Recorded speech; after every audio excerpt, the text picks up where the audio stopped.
This is the Anglican Cathedral, the biggest in the UK, if I'm not mistaken, and even in, I don't know, the world.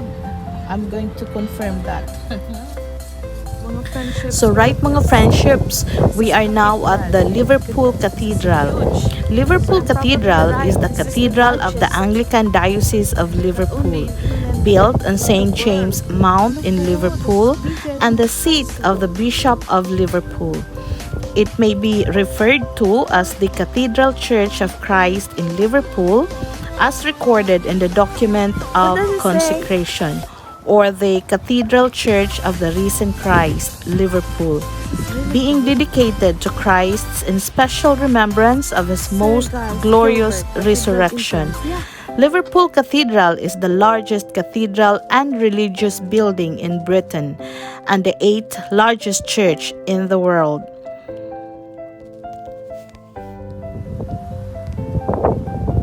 Mga friendships, the Anglican Cathedral is one of the two cathedrals in the city.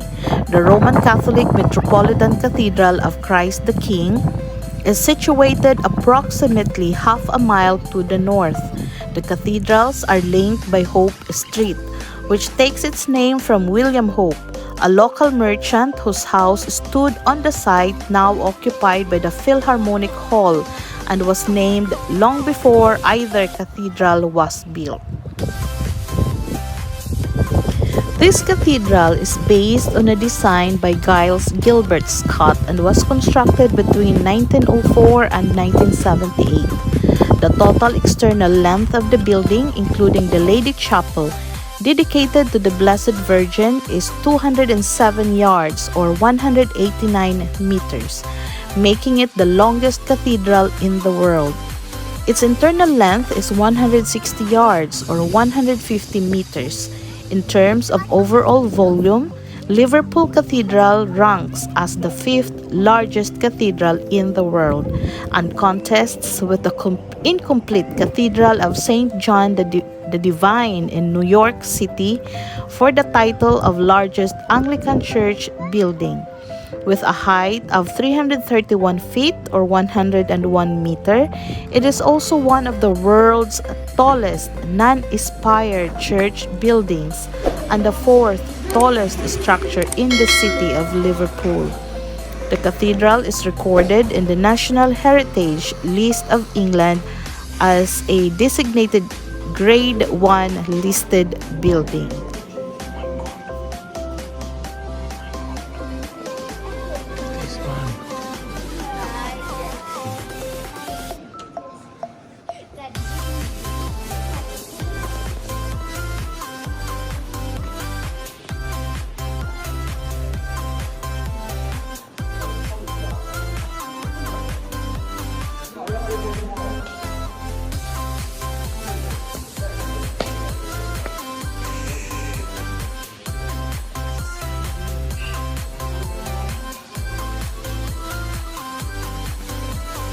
Can you read that side? I fell and I know. Can you read that? No, the light. Yeah, that I know. Love. The picture is hazy.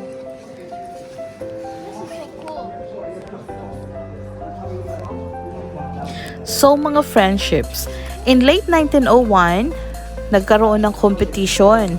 So there were two well-known architects who were appointed as assessors for an open competition for architects wishing to be considered for the design of the cathedral. George Frederick Bodley was a leading exponent of the Gothic Revival style and a former pupil and relative by marriage of St. George Gilbert Scott. Richard Norman Shaw was an eclectic architect, having begun in the Gothic style and later favoring what his biographer Andrew Saint calls full-blooded classical or imperial architecture. The St. Paul in London is big, but it's not as big as this. The one in the Great Fire of London in know the one in 1965. It was very. In 1966, if it was a girl, it would have been bigger than this. Really? Yeah, 'cause The Great Fire of London? it would have been 4 or 3 or 2 of these. Mommy will take pictures. It would have been 2 or You know what? Kai was right. For the architects, the competition was an important event. Not only it was for one of the largest building projects of its time, but it was only the third opportunity to build an Anglican cathedral in England since the Reformation in the 16th century. St. Paul's Cathedral being the first rebuilt from the scratch after the Great Fire of London in 1666. See? He was right. Remember the date. So by the way, mga friendship, St. Paul's Cathedral in London is the cathedral where Princess Diana and Prince Charles got married. So it's not the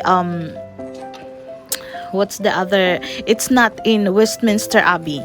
They got married in St. Paul's Cathedral. I remember this very well because Princess Diana was standing he walked up the stairs of St. Paul's Cathedral. So yeah, and Truro Cathedral being the second began in the 19th century. The competition attracted 103 entries from architects including Temple Moore, Charles Rennie Mackintosh, and Charles Riley, and Austin and Paley. And the one who won the competition, mga friendships, in 1903, the assessors recommended a proposal submitted by the 22-year-old Giles Gilbert Scott, who was still an articled pupil working in Temple Moore's practice. He had no existing buildings to his credit.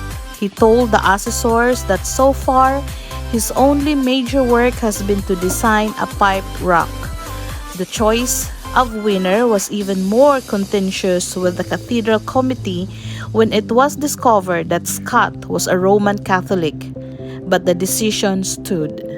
So he got the project. He was the winner. He won. So Liverpool Cathedrals was Scott's first design. Although young, Scott was steeped in ecclesiastical design and well-versed in the Gothic Revival style. His grandfather, Sir Gilbert Scott, and father, George Gilbert Scott Jr., having designed numerous churches. George Bradbury, the surveyor to the Cathedral Committee, reported, "Mr. Scott seems to have inherited the architectural genius so marked in the Scott's family for the last 3 or 4 generations. He is very pleasant, agreeable, enthusiastic, tall, and looks considerably older than he actually is." Appearances notwithstanding, Scott's inexperience prompted the Cathedral Committee to appoint Bodley to oversee the detailed architectural design and building work. Work began without delay. The foundation stone was laid by King Edward VII in 1904. In 1909, free of Bodley and growing in confidence, Scott submitted an entirely new design for the main body of the cathedral. His original design had 2 towers at the west end and single transept. The revised plan called for a single central tower at 85.344 meters or 280 feet high, topped with a lantern and flanked with 2 transepts. The Cathedral Committee, shaken by such radical changes to the design they had approved, asked Scott to work his ideas out in the fine detail and submit them for consideration. He worked on the plans for more than a year, and in November 1910, the committee approved them. In addition to the change in the exterior, Scott's new plans provided more interior space. At the same time, Scott modified the decorative style, losing much of the Gothic detailing and introducing a more modern, monumental style.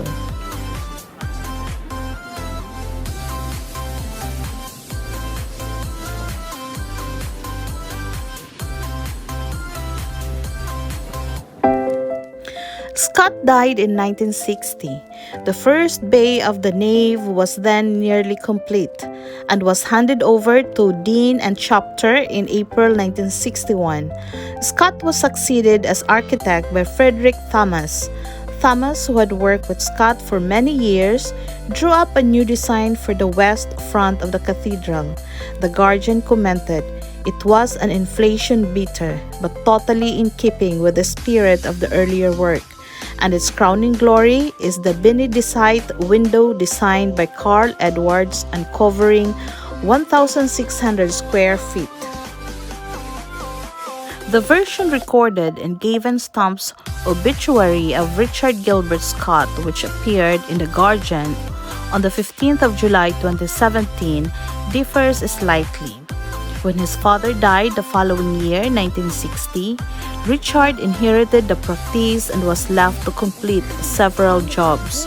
He continued with the great work of building Liverpool Cathedral, but after adding 2 bays of the nave, using cheaper materials, concrete and fiberglass, he resigned when it was proposed drastically to alter his father's design. The cathedral was eventually completed with a much simplified and diminished west end drawn out by his father's former assistant Roger Pinkney.